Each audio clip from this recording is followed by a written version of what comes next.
ခေါင်းဆုံးတော်တော်ကြီးနေပြီပေါ့နော်ခေါင်းကြီးဆိုရင်မတိုက်ပေါ့ဒါအစာကျွေးနေတာပေါ့နော်တော်တော်ကြီးနေပြီပေါ့နော်လိုင်းပေါ်ပဲမဝေးရပဲမအနီးနားရှိပဲလာပဲဝယ်ရပါတယ်နော်အိမ်ကငွေရှိစနစ်နဲ့ပို့ပေးပါရင်ပေါ့နော်ဒီကောင်လေးတစ်ကောင်ဒီကောင်ကြီးတစ်ကောင်ပေါ့နော်ဒေါ်လာနဲ့ပါဒေါ်လာ2000နဲ့ကောင်လေးရှားပါမျိုးစေ့တွေပေါ့နော်ခေါင်းနဲ့လုံးနေခေါင်းနဲ့လုံးနေ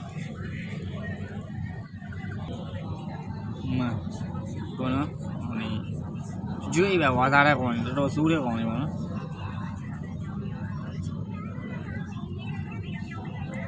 ကျွေးပဲဝါသားတဲ့ကောင်